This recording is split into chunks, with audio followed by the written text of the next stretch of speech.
హైదరాబాద్ లో హైటెన్షన్ నెలకొంది. గాంధీ భవన్ లో భారీగా పోలీసులు మోహరించారు. అధికార పార్టీకి సంబంధించి గాంధీ భవన్ లో పోలీసులు మోహరించడం ఏంటని చెప్పి ఆశ్చర్యపోతున్నారా? ఎస్, గాంధీ భవన్ ఈ రోజు బీజేపీ రాష్ట్ర కార్యాలయాన్ని ముట్టడించడానికి ఒక పిలుపునిచ్చింది. నేషనల్ హెరాల్డ్ కేసులో అటు రాహుల్ గాంధీ, సోనియా గాంధీల పైన ఈడీ తప్పుడు కేసులు పెట్టిందంటూ అధిష్టానం ఇచ్చిన పిలుపు మేరకి పెద్ద ఎత్తున కార్యకర్తలు గాంధీ భవన్ చేరుకున్నారు. గాంధీ భవన్ నుంచి బీజేపీ రాష్ట్ర కార్యాలయాన్ని ముట్టడించడానికి వెళ్తున్న క్రమంలో ఒక్కసారిగా ఉద్రిక్తత పరిస్థితి నెలకొంది. భారీగా పోలీసులు మోహరించి ఎక్కడి వారిని అక్కడ అరెస్ట్ చేసే ప్రయత్నం చేస్తున్నారు. అయితే ఈ నిరసన కార్యక్రమంలో పిసిసి అధ్యక్షుడు మహేష్ కుమార్ గౌడ్ కూడా పాల్గొనడం పెద్ద ఎత్తున అందరినీ కూడా మరింతగా బూస్టప్ చేసింది కాంగ్రెస్ కార్యకర్తల్ని. సో కాంగ్రెస్ కార్యకర్తలు అరెస్ట్ చేయడం మనం విజువల్స్ లో చూస్తున్నాం. సో కేవలం గాంధీ భవన్, బీజేపీ భవన్ మధ్య ఈ ఉద్రిక్తత పరిస్థితే కాకుండా క్షేత్రస్థాయిలో ప్రతి జిల్లా కేంద్రంలో కూడా ఇటువంటి సిచ్యువేషన్ ఉంది. అయితే కరీంనగర్ లో కేంద్ర మంత్రి బండి సంజయ్ నివాసాన్ని, ఆయన కార్యాలయాన్ని కూడా ముట్టడించేందుకు చాలా పెద్ద ఎత్తున కాంగ్రెస్ కార్యకర్తలు తరలి రావడంతో అక్కడ కూడా ఉద్రిక్తత పరిస్థితి నెలకొని పోలీసులు అరెస్ట్ చేశారు. సో విజువల్స్ లో ఎటువంటి హడావిడి వాతావరణం నెలకొందో మనం చూస్తున్నాం. సో పైన కనిపించేటువంటి ఆ విజువల్ గాంధీ భవన్ దగ్గర. సో గాంధీ భవన్ దగ్గర ఎటువంటి ఉద్రిక్త పరిస్థితి నెలకొంది, ఏ విధంగా కాంగ్రెస్ కార్యకర్తలు అక్కడికి చేరుకున్నారు, కాంగ్రెస్ పార్టీకి సంబంధించినటువంటి కొంతమంది సీనియర్ నాయకులు చేరుకున్నారో చూస్తున్నాం. కింద విజువల్స్ లో కనబడుతోంది కరీంనగర్ లో సిచ్యువేషన్. కరీంనగర్ లోని కేంద్ర మంత్రి బండి సంజయ్ నివాసం దగ్గరికి, ఆయన కార్యాలయం దగ్గరికి చుట్టుముట్టడానికి పెద్ద ఎత్తున కాంగ్రెస్ కార్యకర్తలు తరలి వచ్చారు. సో ఈ యొక్క ఉద్రిక్తత పరిస్థితులకి ప్రధాన కారణం national herald case. So national herald అనేటువంటి ఆ పత్రికకి ప్రైవేట్ గా నిధులు సమకూర్చినట్టుగా సమకూర్చి ఆ వ్యవస్థని మొత్తాన్ని కుప్పగూల్చారని, దానికి సంబంధించి నిధుల మొత్తాన్ని కూడా సుమారుగా దానికి రకరకాల అభిప్రాయాలు ఉన్నాయి. 500 కోట్లని ఒకరు, 200 కోట్లని ఒకరు. ఏదేమైనా ఆ నిధులను మొత్తాన్ని కూడా రాహుల్ గాంధీ కుటుంబం మొత్తం స్వాధీనపరుచుకుంది.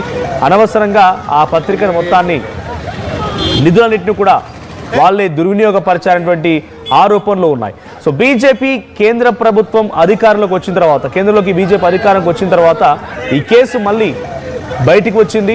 పలుమార్లు విచారణకు వెళ్లారు. సోనియా గాంధీ సైతం ఈడీ కార్యాలయానికి వెళ్లి విచారణ ఎదుర్కొన్నారు.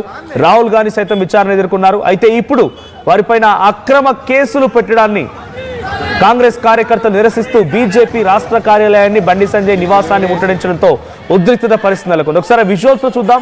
కొంతమంది మహిళా కాంగ్రెస్ నాయకులు అక్కడికి చేరుకొని ఆందోళన చేపడుతున్నారు. ఆ విజువల్స్ లో చాలా ఉద్రిక్తత పరిస్థితి కనబడుతుంది. ఒకసారి వాళ్ళ నినాదాలు ఏం చేస్తున్నారు చూద్దాం.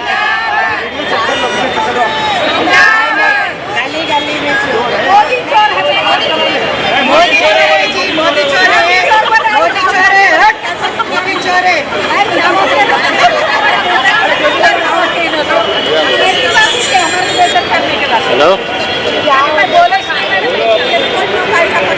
हाँ गली गली में शोर है, ओके मोदी शोर है, गली गली में शोर है, मोदी शोर है, मोदी तेरी तना ऑडियो ओके రైట్, విజువల్స్ లో చూస్తున్నాం. గాంధీ భవన్ దగ్గర చాలా మంది కాంగ్రెస్ కార్యకర్తలు చేరుకున్నారు. మహిళా కాంగ్రెస్ కార్యకర్తలకు సంబంధించిన విజువల్స్ మనం చూస్తున్నాం. సో పెద్ద ఎత్తున తమ నాయకురాలు సోనియా గాంధీ పైన ఈడీ తప్పుడు కేసు బనాయించింది. ఈడీ అంటే ఒక ఇండిపెండెంట్ సంస్థ, ఒక ఇండిపెండెంట్ ఆర్గనైజేషన్ కాస్త బీజేపీ జేబు సంస్థగా మారిపోయి ఎవరైతే తమకు వ్యతిరేకంగా ఉంటారో, తమకు వ్యతిరేకంగా ఉన్న వారిపైన కేసులు బనాయించాలనేటువంటి ఒక దురాలోచన చేసినటువంటి జేబు సంస్థగా మారిపోయింది ఈడీ అనేది వాళ్ళు చెప్తూ ఉన్నారు. సో మా ప్రతినిధులు కరీంనగర్ నుంచి చంద్రశేఖర్ అండ్ గాంధీ భవన్ బీజేపీ కార్యాలయం దగ్గర నుంచి శ్రీధర్ అందుబాటులో ఉన్నారు. ముందుగా నేను బండి సంజయ్ నివాసం దగ్గర ఎటువంటి సిచ్యువేషన్ నెలకొని తెలుసుకునే ప్రయత్నం చేస్తాను. చంద్రశేఖర్ ఉన్నారు. చంద్రశేఖర్, బండి సంజయ్ కార్యాలయం దగ్గర, నివాసం దగ్గర ఎటువంటి సిచ్యువేషన్ ఉంది? కాంగ్రెస్ కార్యకర్తలు పెద్ద ఎత్తున అక్కడికి ఆందోళన దిశగా ర్యాలీగా వచ్చారు. పోలీసులు ఏం చెప్తున్నారు? ఎస్ మనోజ్, ఉదయం నుంచి కూడా కరీంనగర్ లో అంతా ఉద్రిక్త పరిస్థితి నెలకొంది. ఆల్ ఇండియా కాంగ్రెస్ కమిటీ అలాగే ప్రదేశ్ కాంగ్రెస్ కమిటీ ఇచ్చిన పిలుపు మేరకి భారతీయ జనతా పార్టీ ఎంపీ కార్యాలయాన్ని ముట్టడించడానికి కాంగ్రెస్ శ్రేణులు పిలుపునివ్వడం జరిగింది. ఈ క్రమంలో పోలీసులు పెద్ద ఎత్తున మోహరించారు, బారికేడ్లు ఏర్పాటు చేయడం జరిగింది. మొత్తం టెన్సివ్ సిచ్యువేషన్ ఉంది. ముందుగా వాళ్ళు సుడా చైర్మన్ కోమటిరెడ్డి నరేందర్ రెడ్డి, అలాగే అర్బన్ కాంగ్రెస్ కమిటీ అధ్యక్షుడు వైద్యులు అంజన్ కుమార్, ఇతర పదుల సంఖ్యలో వచ్చినటువంటి కాంగ్రెస్ కార్యకర్తలు తరలి వచ్చేటువంటి క్రమంలో వాళ్ళని అరెస్ట్ చేయడం జరిగింది. దీనికి సంబంధించి ఇక్కడ మేము సిద్ధంగా ఉన్నాం, ఎవరు వస్తారో చూద్దామని చెప్పేసి చేస్తున్నటువంటి పరిస్థితి మనం గమనించవచ్చు. ఒక్కసారిగా కరీంనగర్ లోక్సభ ఇన్ఛార్జ్ ఉన్నారు మనతో మాట్లాడడానికి. ప్రవీణ్, చెప్పండి, అసలు ఏంటి, మీరు ఎట్లా తిప్పికొడుతున్నారు, ఎంతమంది వచ్చారు ఇక్కడికి, ఏంటి సిచ్యువేషన్ ఏమంటారు? కరీంనగర్ ఎంపీ కార్యాలయం దిక్కు కాంగ్రెస్ జాతీయ పార్టీ పిలుపు మేరకు మేము కార్యక్రమం చేస్తున్నాము. ఎంపీ కార్యాలయం ముట్టడిస్తామనేటువంటి విషయం కాంగ్రెస్ వాళ్ళు తెలపడం ద్వారా మేము ఎన్ఫోర్స్మెంట్ డైరెక్టర్ ఈడీ సిబిఐ జేబు సంస్థగా మారిపోయింది, తప్పుడు కేసులు బనాయిస్తున్నారని చెప్పి ఆరోపిస్తున్నటువంటి పరిస్థితి. మీరు ఎట్లా చెప్పుకుంటారు? కాంగ్రెస్ నాయకులు తప్పు చేయనట్టు ఏది ఉంటే వాళ్ళు ఇచ్చినట్టు నోటీస్కి రిప్లై చేయాలి తప్పితే మేము ఏదో బీజేపీ ఆఫీసులు ముట్టడిస్తాం, ఎంపీ ఆఫీసులు ముట్టడిస్తాం అనేటువంటి వ్యవహరించడం తప్పు. న్యూస్ హెరాల్డ్ కేసులో 100% ఆ రోజులు నిధులు మళ్ళినాయి. న్యూస్ హెరాల్డ్ అనేటువంటి పత్రికకు వాళ్ళు నిధులు మళ్లించారు అనేటువంటిది స్పష్టమైంది. దాని మీద చట్టబద్ధంగా వచ్చినటువంటి నోటీసుకు రిప్లై చేయాల్సిన అవసరం ఉంది. దాన్ని ప్రజల్లో ఏదో సానుభూతి పొందేందుకోసమే బీజేపీ ఆఫీసులో ముట్టడి కార్యక్రమం తీసుకున్నారు. మీరు ఒక్క బీజేపీ ఆఫీసుల దిక్కు వచ్చేది ఉండేది ఉంటే దంచి సంపుతాం అనేటువంటి విషయాన్ని మేము స్పష్టం చేస్తున్నాం. మొత్తం మీద ఒక టెన్సివ్ సిచ్యువేషన్ అయితే ఉంది. పోలీసు యంత్రాంగం అంతా ఇక్కడనే మోహరించడం జరిగింది. టౌన్ డిఎస్పీ, ఏసీపీ అలాగే ఇతర సిఐలు అందరూ కూడా పెద్ద ఎత్తున తరలి వచ్చారు. పోలీసు వాహనాలు అందరూ కూడా ఇక్కడే కనబడుతున్నాయి. మనకంతా కూడా కరీంనగర్ ఎంపీ బండి సంజయ్ కుమార్ కార్యాలయం ఇది. దీనికి టార్గెట్ చేస్తూ కాంగ్రెస్ పార్టీ ఇచ్చినటువంటి పిలుపు నేపథ్యంలో పెద్ద ఎత్తున తరలి రావడం జరిగింది. ఇటు మహిళా కార్యకర్తలు అలాగే మాజీ మేయర్ ఇతర నేతలందరూ కూడా తరలి వచ్చి ఇక్కడ ఎవరెవరు చంద్రశేఖర్ ఒక్క నిమిషం, బీజేపీ దగ్గర కూడా తెలంగాణ రాష్ట్ర బీజేపీ కార్యాలయం దగ్గర హై టెన్షన్ నెలకొంది. శ్రీధర్ ఉన్నారు లైవ్ లో. శ్రీధర్, సో తెలంగాణ బీజేపీ రాష్ట్ర కార్యాలయం కూడా ముట్టడించడానికి ఏఐసిసి పిసిసి అధ్యక్షుడు మహేష్ కుమార్ గౌడ్ పిలుపు మేరతో ఒక్కసారిగా పెద్ద ఎత్తున కాంగ్రెస్ కార్యకర్తలు చేరుకుంటున్నారు. సో అటు గాంధీ భవన్ అండ్ బీజేపీ రాష్ట్ర కార్యాలయం కూడా చాలా సమీపంగా ఉంటాయి. అక్కడ ఎటువంటి సిచ్యువేషన్ ఉంది?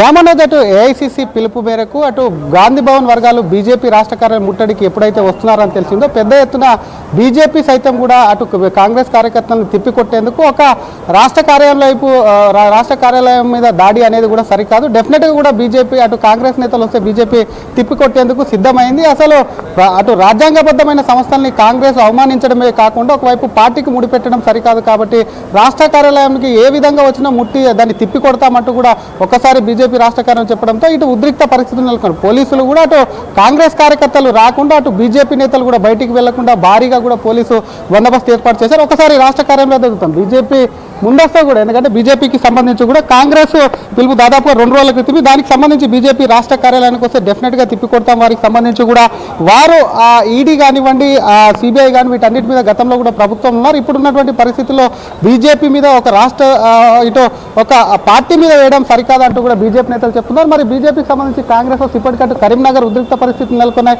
అన్ని జిల్లాలో కూడా కొంత బీజేపీ కాంగ్రెస్ మధ్య వారు జరుగుతుంది. మనతో మాట్లాడడానికి అటు బీజేపీ రాష్ట్ర ప్రధాన కార్యదర్శి అలాగే సెంట్రల్ జిల్లా అధ్యక్షులు ఇద్దరిని ఒకసారి మాట్లాడించేటువంటి ప్రయత్నం చేద్దాం ఇద్దరిని.